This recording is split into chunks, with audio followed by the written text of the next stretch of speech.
வணக்கம். இன்றைய சிந்தனையாக ஒரு சில விஷயங்கள். உலகில் அனைத்து மக்களுக்கும் எப்பொழுதுமே துன்பமும் வருவதில்லை, எப்பொழுதுமே இன்பமும் வருவதில்லை. இரண்டுமே மாறி மாறிதான் வருகின்றன. இது நம்ம எல்லாருக்குமே தெரியும் இல்லையா? சில சமயம் பார்த்தோம்னா இந்த சூறாவளி காற்று மாதிரி வாழ்க்கையில் நமக்கு துன்பங்கள் சுழற்சி சுழற்சி அடிக்கும். நம்மளுக்கு என்ன செய்யறது அப்படிங்கிறதே புரியாது. அந்த அளவுக்கு சொல்கிறோம் இல்லையா? இப்போ இந்த சிறப்புஞ்சியில் எப்பயுமே மழை பெய்யுங்கிற மாதிரி நம்மளுடைய வாழ்க்கையில் அப்படியே இந்த துன்பங்கள் தே ஆர் போரிங், அப்படியே கொட்டிக்கிட்டே இருக்கும். வரிசையாக ஒன்று போனால் வந்துக்கிட்டே இருக்கும். அப்போல்லாம் நம்ம என்ன செய்வோம்? துவண்டு போய்விடும் இல்லையா?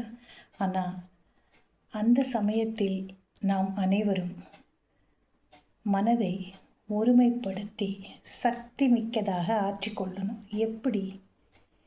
இறைவன் அல்லது ஏதோ ஒரு சக்தி நம்மை இயக்கி கொண்டு இருக்கிறது.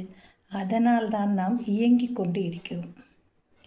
அந்த சக்தி எந்த அளவுக்கு நமக்கு துன்பங்களை கொடுத்ததோ அந்த அளவுக்கு நம்மை பாதுகாக்கவும் செய்யும். ஒரு குடையை போல மழை அடிக்குது அப்படிங்கிற மாதிரி இருந்ததுன்னா ஒரு கொடை. அப்போது அந்த சக்தியானது ஆற்றல் மிக்க சக்தி என்பதை நாம் உணர வேண்டும். ஏன்னா நம்ம எல்லாத்தையும் கடந்து வரோம். துவண்டு போனாலும் கடக்கிறோம் இல்லையா? அந்த கடக்கிறது என்னன்னு பேர்? அதுதான் இறைவனை நம்புபவர்கள் இறையருள்னு சொல்லுவாங்க. மற்றவர்கள் ஏதோ ஒரு சக்திப்பா, ஏதோ இதெல்லாம் தாண்டி வந்துட்டேன் அப்படின்னு சொல்லுவாங்க இல்லையா? அதுபோல் எந்த அளவுக்கு நமக்கு துன்பங்கள் வந்தாலும் ஏதோ ஒரு சக்தி நமக்கு குடை போல பாதுகாப்பை கொடுத்து கொண்டே இருக்கிறது என்பதையும் நாம் உணர்ந்து அதன்படி நடக்க வேண்டும். இது ஒன்று. இன்னும் ஒன்று, நம்ம எல்லாருக்குமே தெரியும், பென்சில் நம்ம எழுதணுன்னா என்ன? எழுதுனா அதை அழிக்கிறதுக்கு பென்சிலால் எழுதுனதை ரப்பர் வச்சு அழிச்சிருவோம் இல்லையா? அப்படி தானே? நம்மளால் எல்லாருடைய வாழ்க்கையில் இருக்கக்கூடிய சந்தோஷங்களையும் அப்படியே உள்வாங்கி, ஆஹா இவங்கெல்லாம் சந்தோஷமாக இருக்காங்க, இவங்க சந்தோஷமாக இருக்காங்கன்னு எல்லாரும் சந்தோஷப்பட மாட்டாங்க, பொறாம தான் படுவாங்க. மக்களுடைய உணர்வுகள் அப்படி. அடுத்தவனை பார்த்து பொறாமைப்படுவார்கள். அப்போ ஒருவனுடைய சந்தோஷத்தை எழுதக்கூடிய பென்சில் மாதிரி என்னால் இருக்க முடியாது அப்படின்னு சொன்னால் பரவாயில்ல, நீ அவனுடைய சந்தோஷத்தை எழுத வேண்டாம்.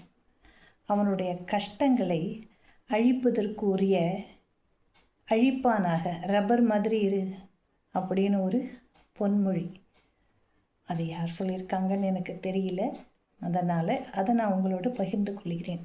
மற்றவர்களுடைய சந்தோஷங்களை நம்மால் ஏற்றுக்கொண்டு அதை எழுத முடியலன்னா போனால் போயிட்டு போகுது. ஆனால் அவர்களுடைய துக்கங்கள், கஷ்டங்கள், துன்பங்கள் இவற்றை நீக்குவதற்கு உரிய அல்லது அழிப்பதற்கு உரிய அழிப்பான் போல நமது செயல்பாடுகள் இருந்தால் அதுவே நாம் மனிதனாக பிறந்ததற்கு அடையாளம் என்பதை இங்கு நான் தெரிவித்து இன்று உங்களிடமிருந்து விடை பெறுகிறேன்.